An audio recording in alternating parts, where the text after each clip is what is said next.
Meus irmãos, a paz do Senhor. Meus queridos, vamos à nossa leitura diária dessa terça-feira. Lembrando sempre que nós estamos estudando a lição de número 8, que é o terceiro discurso de um dos amigos de Jó, que traz por título a teologia de Zofar. O justo não passa por tribulação? Hoje a leitura sugerida encontra-se no capítulo 11, os versículos 5 e 6, que traz por título, segundo o nosso comentarista coloca esse seguinte título: Quem pode conhecer a verdadeira sabedoria de Deus? Vamos à leitura bíblica, irmãos, que nos dizem assim os versículos 5 e 6 do capítulo 11 de Jó.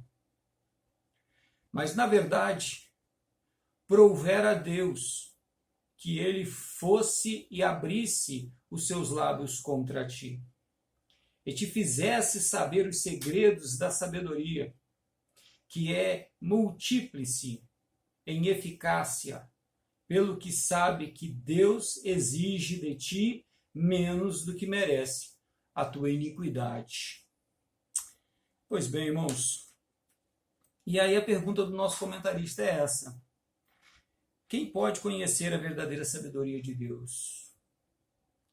Será possível eu fazer tal defesa de Deus?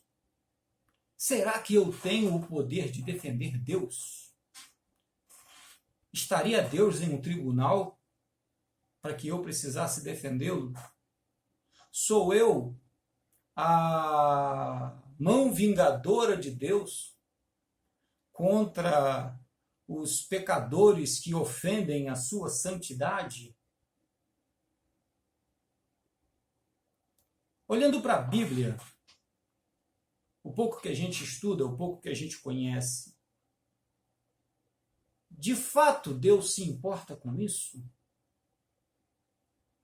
De fato Deus chamou alguém nesses 1.500 anos, 1.600 anos, em que o ministério profético ficou conhecido, em que Moisés foi apresentado, em que os escritores históricos, os escritores poéticos, os profetas maiores, profetas menores, em que os escritores dos evangelhos, os evangelistas, ou antes, o que veio antes de Cristo, o João Batista.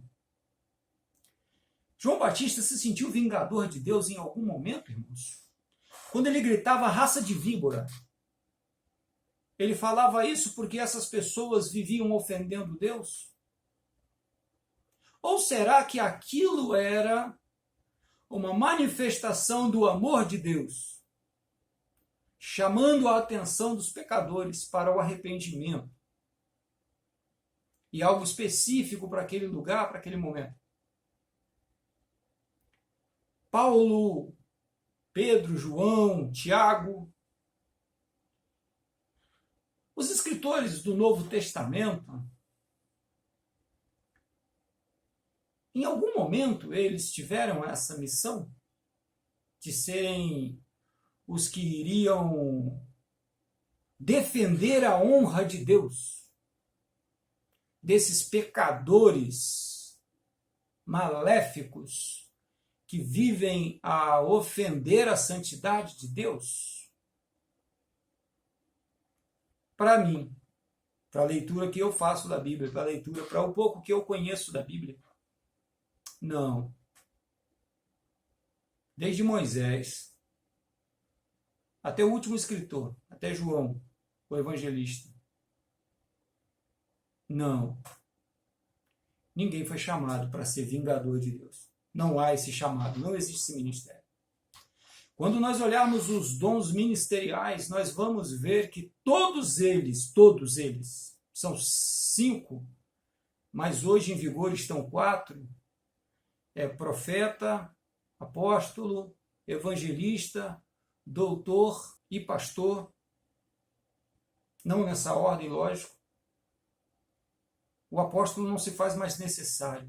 Pastor, A missão dele é ser um vingador de Deus? Para acender a ira contra aqueles que ofendem a santidade de Deus? Acho que não. Evangelista, a missão primordial dele é essa? Também não. Pastor cuida de ovelhas. Evangelista vai buscar a ovelha. O doutor, aquele que é revelado a ele as profundezas da palavra de Deus? Também não. Também não. Profeta, né? Profeta. O profeta hoje é o pregador do evangelho.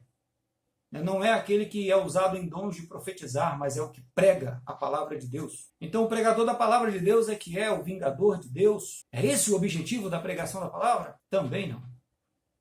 O objetivo é salvar as almas, é ir atrás das almas perdidas. Irmãos, esse ódio religioso ao pecador, ele não faz sentido nenhum.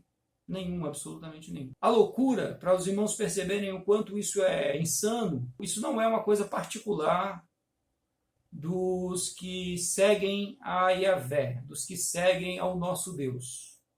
Sejam eles judeus, sejam cristãos. Não é uma coisa particular nossa. Porque nas outras religiões também tem os fanáticos religiosos.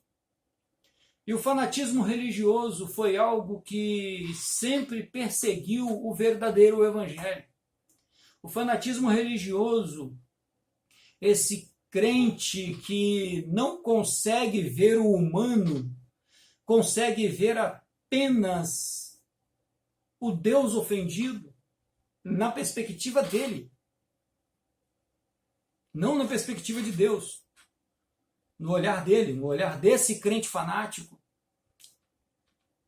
esse crente sempre foi o grande perseguidor, o maior perseguidor da obra de Deus.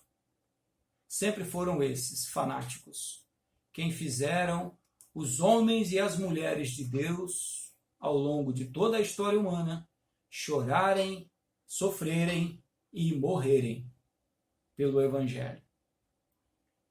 Os irmãos vão observar que quem nos persegue, quem persegue o povo de Deus, os que fazem a obra de Deus, os que servem a Deus, não são mundanos no sentido sem religiosidade, no sentido sem contato com o mundo evangélico hoje nos nossos dias. São pessoas de dentro do Evangelho. São pessoas que estão dentro das igrejas, que ao invés de seguirem o exemplo de Jesus, que o exemplo máximo é esse, Deus amou o mundo de tal maneira que deu o seu único filho. Esse é o maior de todos os exemplos. Ao invés de seguirem esse exemplo, que é o de doar, que é o de se dar, que é o de buscar sempre a salvação das almas, sempre a salvação das almas, passam a agir como se fossem juízes, passam a agir como se fossem o próprio tribunal de Deus contra as vidas. É simplesmente um absurdo.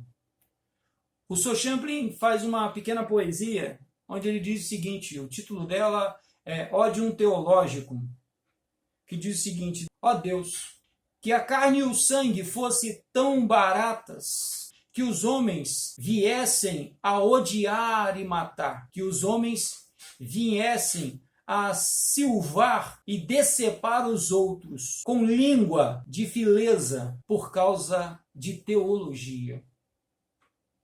Ódio por amor a Deus.